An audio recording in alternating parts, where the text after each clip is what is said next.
Welcome to a show where you will hear about how our liberty is being eroded by the very people that swear an oath to protect it. Today, the president signed a big new anti-terrorism bill that would expand the government's ability to track down terrorists, but at some cost. On this show, we will discuss many of the lies that the government that hates us, by the way, we will discuss the lies that the people in positions of power and influence spread every day. And what is the best way to confuse children?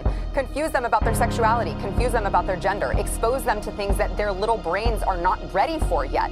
That is how they are confusing children. It is leading to chaos, and Big Daddy government, of course, can be there to pick us all up and take care of us at the end of it. We will also talk about how current elected leadership at all levels of government has been corrupted by power and control, as well as discuss the types of leadership needed to correct our republic's course. We the people. Well, it's time to remember that we the people are the government. Providing assistance for the Ukrainians to defeat the Russians, that's the number one priority for the United States right now.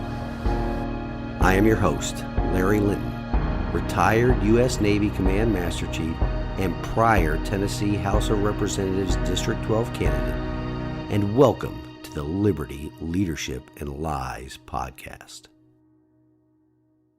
Welcome to this week's show, ladies and gentlemen. It was a very busy and productive week here in the Linton House. Tuesday was a great day, but only personally, not for the Republic. I spent some time that morning at breakfast with the men's ministry from my church. Then Denise and I celebrated Harlow's birthday by taking her out to get an ice cream pup cup at Dairy Queen. On the way home, we took the old Tahoe through an automatic car wash. Harlow did not enjoy that one bit, so that will be the first and last time we do that with her in the car. The rest of this week has been physically exhausting as well. There's a lot of work in the yard. I mean, a lot of work. Spreading new soil by hand, shovel by shovel, trying to level out the yard so it doesn't feel like we're going through moguls on a cross-country dirt track while mowing on the riding lawnmower. I also finished up the garage shelving project at my daughter and son-in-law's house. Last Saturday, I spent the afternoon helping my son-in-law's mother load up her U-Haul for her move back to New Hampshire. She lived in a third-floor apartment here in Sevierville. A few guys from the men's ministry and myself definitely got our flight of stairs climbed for the month on that day.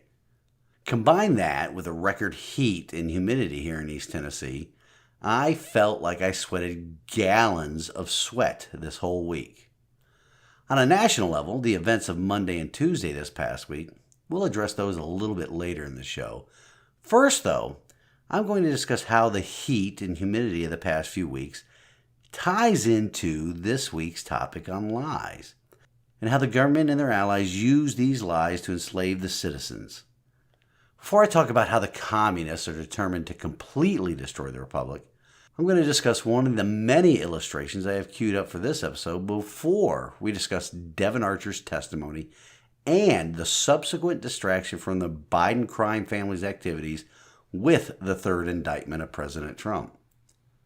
Those two items are also related to this week's lies.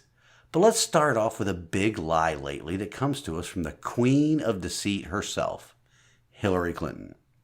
And it is related to the climate change hysteria and the lies and how it relates to the diminishing of our national power. On the 25th of July, she retweeted, or whatever it's called now that Twitter's changed its name to X, but she retweeted an item from an account titled @CAPAction. Now, that account's headline reads as follows, quote, "Holding our leaders accountable and fighting alongside @AMPROG to improve the lives of all Americans through bold, progressive policies," unquote. Communist alert word in that headline are progressive policies.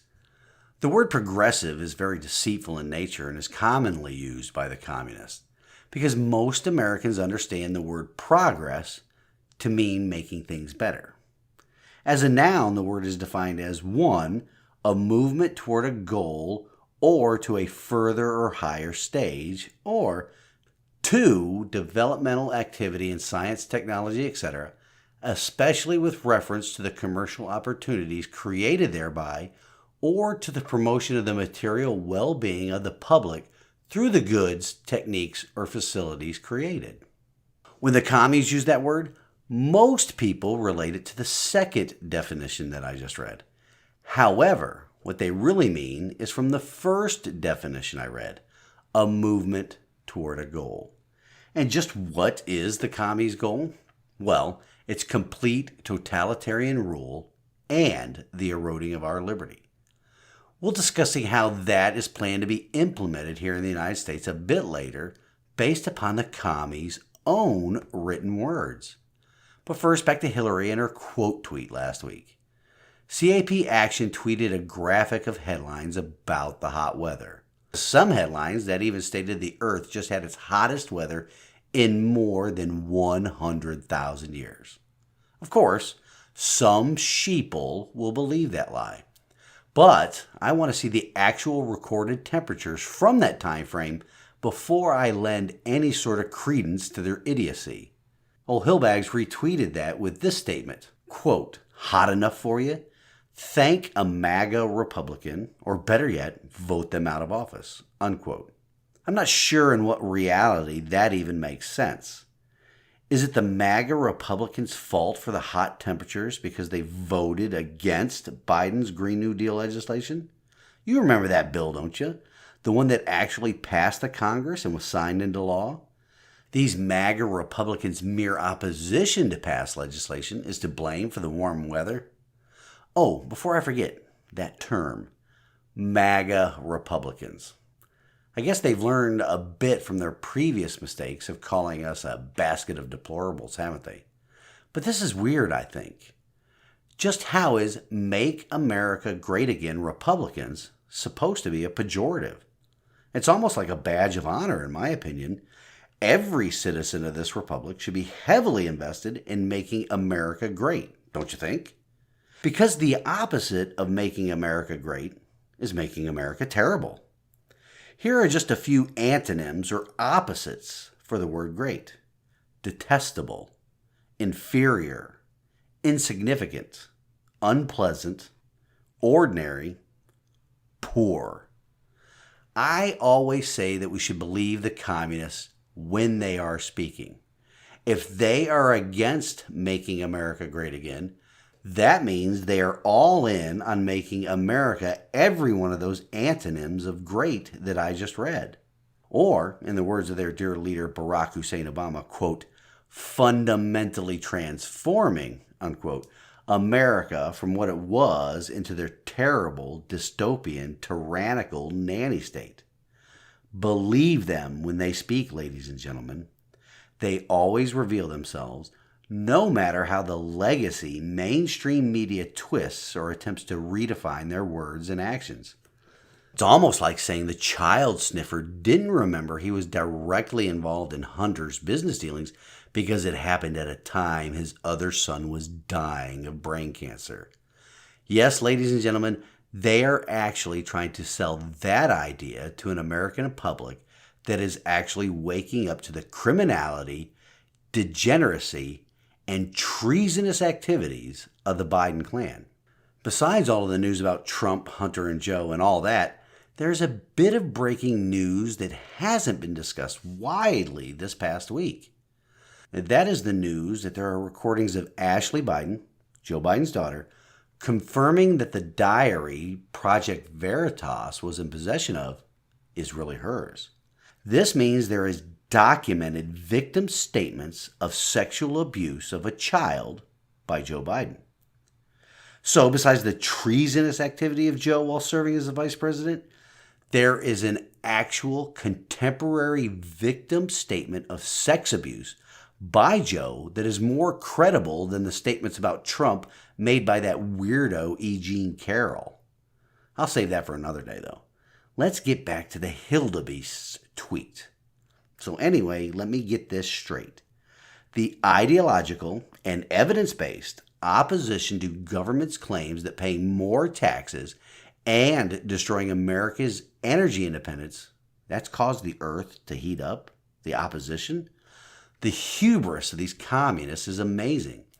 They have convinced large numbers of people that if we pay more in taxes and more for the price of quote-unquote environmentally friendly goods, we can lower the temperature of the earth.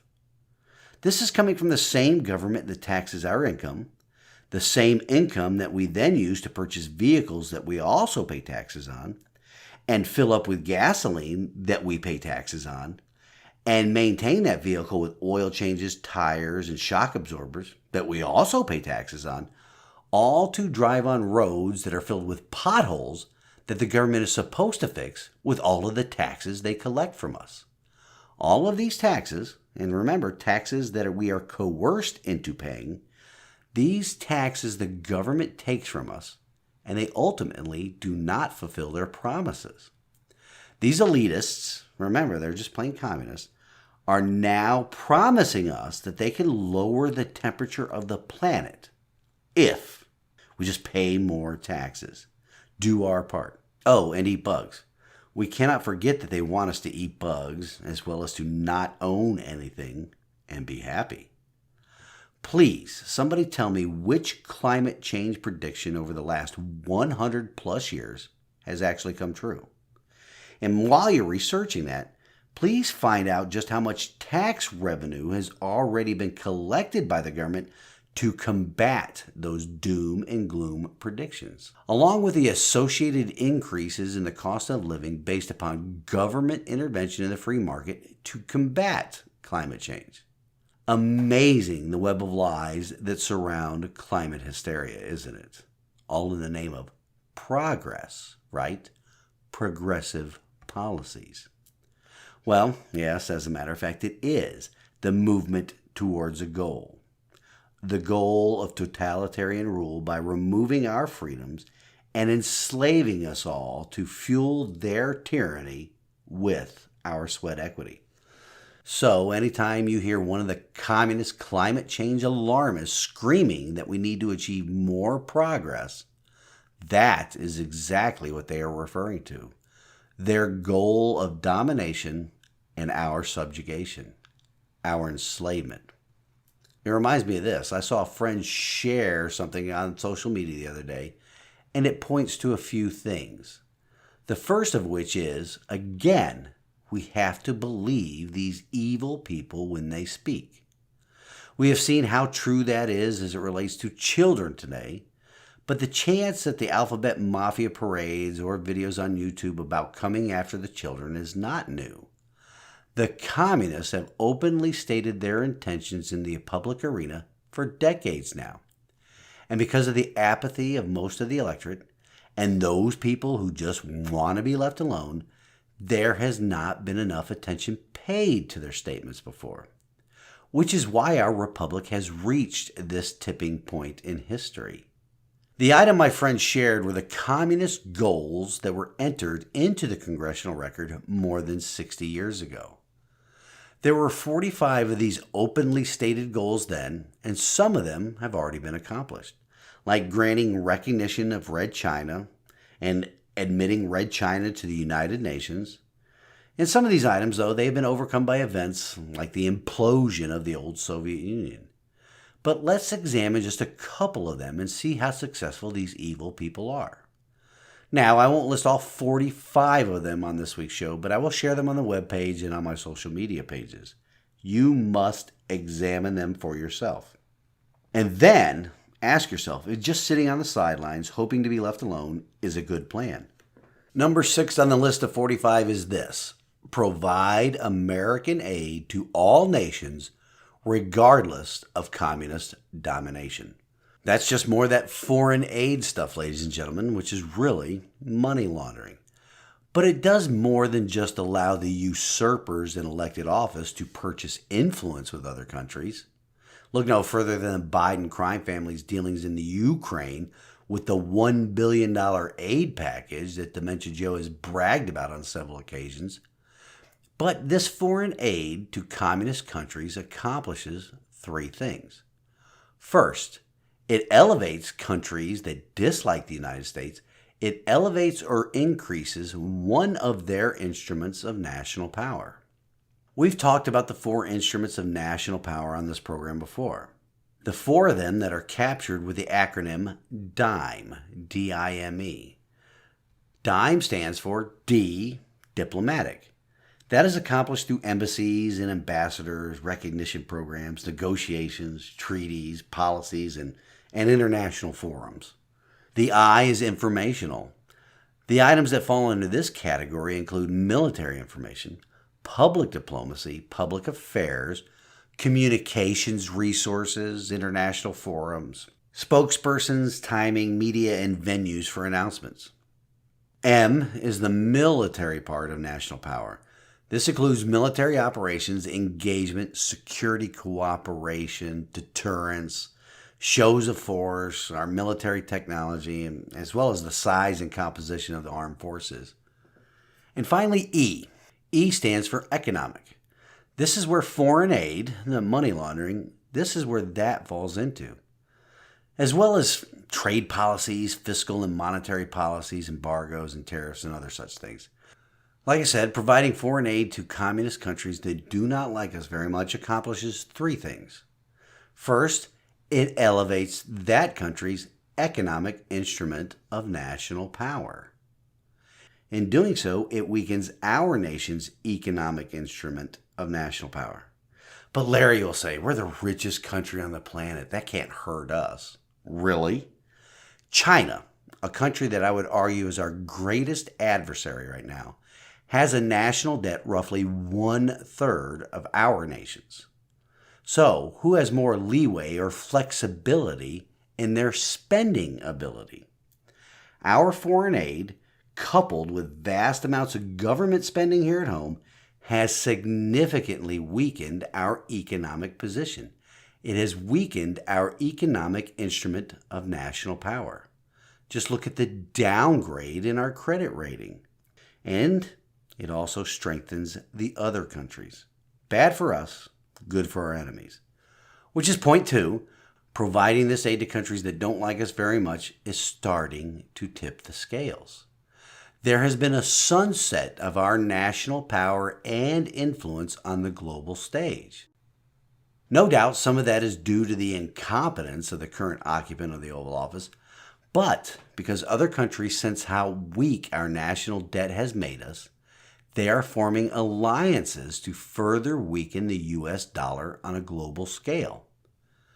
There is an economic alliance out there right now, mostly comprised of countries that don't like the United States very much, determined to remove the U.S. dollar as the global reserve currency. It goes by the acronym of BRICS, B-R-I-C-S. That stands for the countries in this alliance. B, it's for Brazil. We know the type of government that is in place there right now, don't we? A mirror of our 2020 election happened there, and a full-blown communist is now the leader of Brazil. R is for Russia, and we all know how Russia feels about the United States at this point in time. I is for India, fast becoming a world power and a major player on the global stage. C, of course, is for China, our biggest adversary right now, economically, ideologically, and militarily. Of course, they own our resident-in-chief as well, with all the compromising information they have on him. And S is for South Africa. That country is slipping closer and closer to a radical tyranny every day, where white farmers are being murdered on a grand scale. So, look up the activities of this economic alliance and tell me that they are not a danger to our economic instrument of national power. Third, and finally, our government is increasing our national debt daily. They are putting the citizens of this great nation into perpetual debt bondage, enslaving us all. And that was just item number 6 of the 45. Now, let's see which items on this list relate to the events that took place this past Monday and Tuesday. As most of you are aware, Devin Archer, Hunter Biden's best friend and business partner, a person who Hunter said was family, that Devin was for all intents and purposes a Biden, well, he testified in front of Congress. which almost didn't happen because the usurper's Department of Justice wanted him in jail to prevent the testimony. In that testimony, it was confirmed that Joe Biden was heavily involved in Hunter's business dealings. So much so that Joe Biden was, quote unquote, the brand that got many of these large money deals accomplished. The shady dealings with Burisma were confirmed. There were also bribes by the widow of the former mayor of Moscow. Let's also not forget that Hunter admitted to not paying taxes on money he received from China after the big guy, Joe, said on national TV during a debate that Hunter never received any money from China.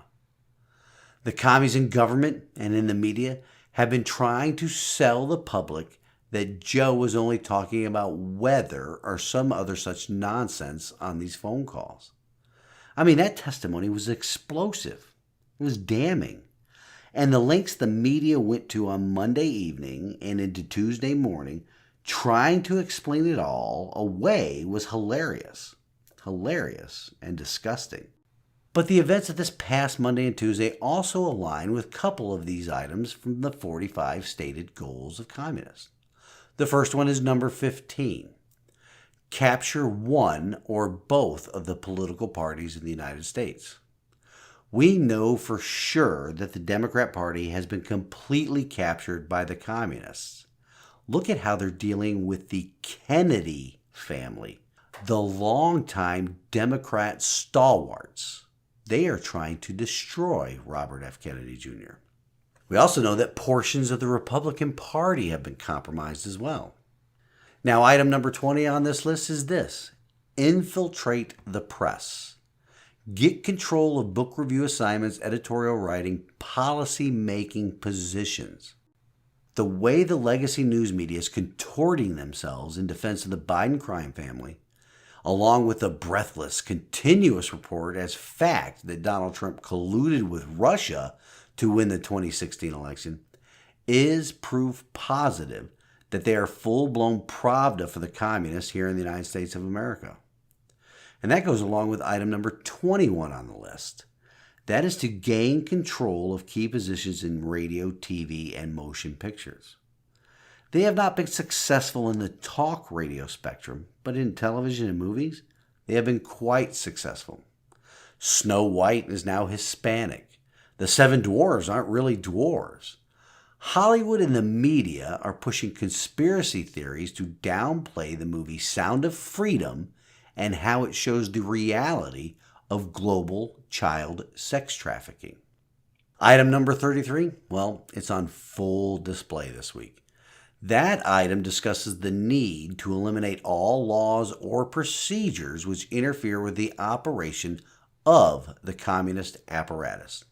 Just who is the head of the communist apparatus in our republic right now?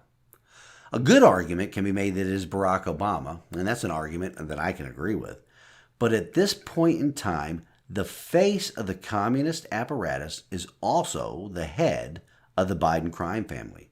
Biden and his inappropriately named Department of Justice and the Federal Bureau of Investigation have criminalized politics in their mad pursuit of the man that is standing in their way, Donald Trump.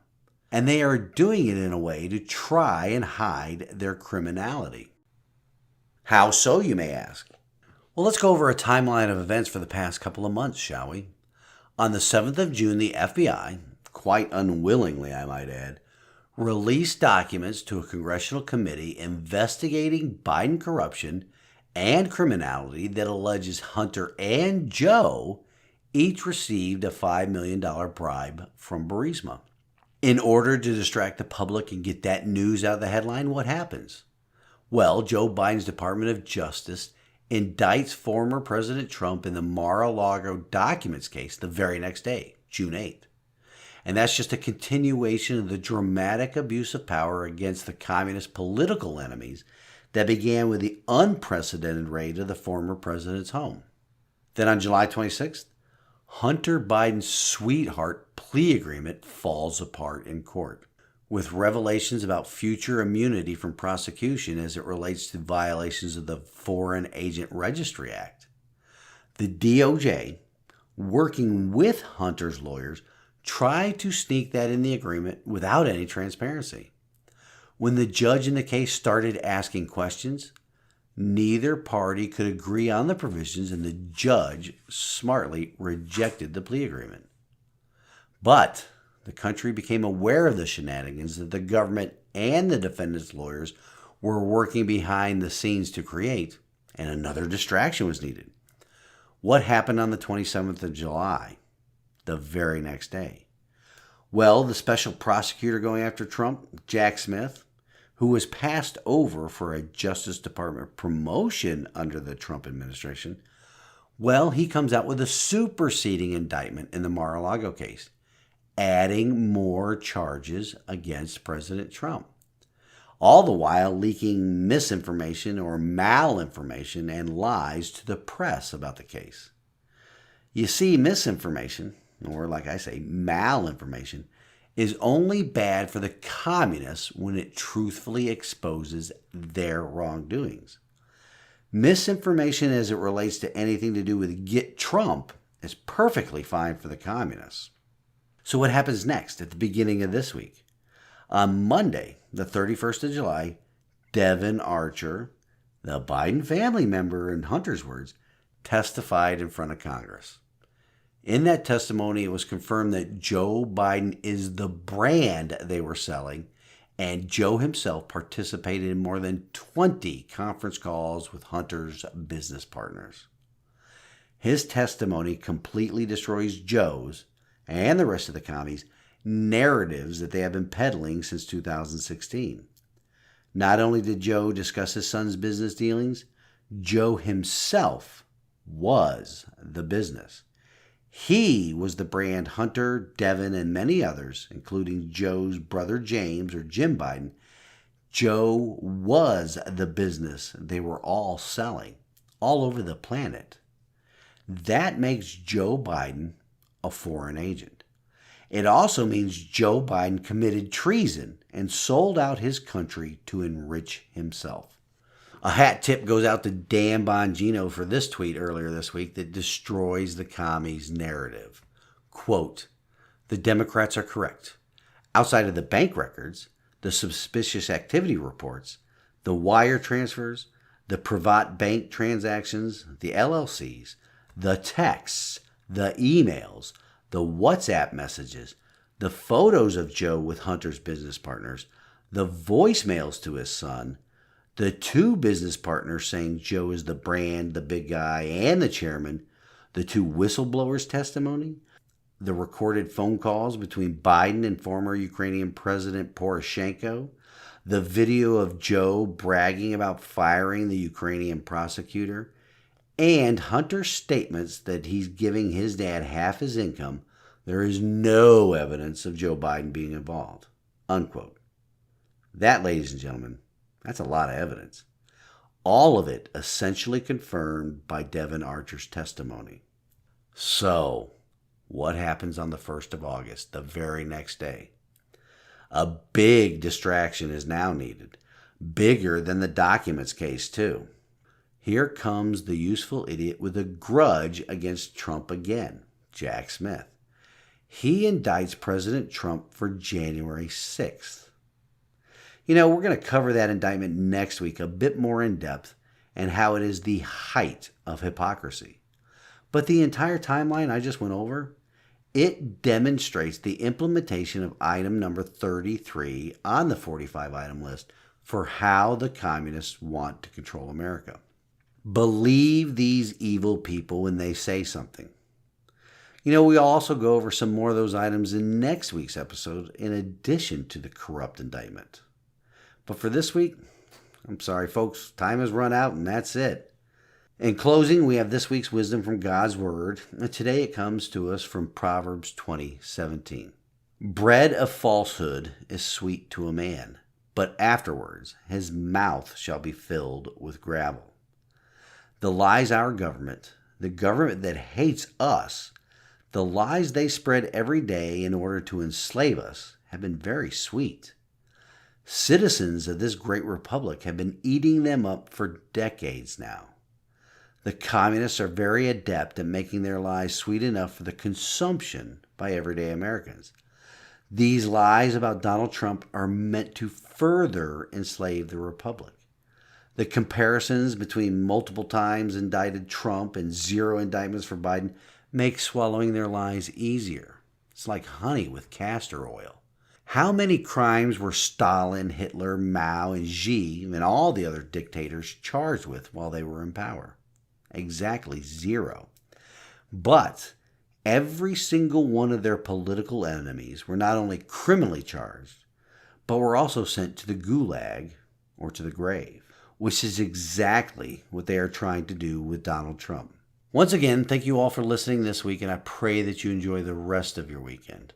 Until next week, stand in the arena with me. Reveille, it's time to wake up.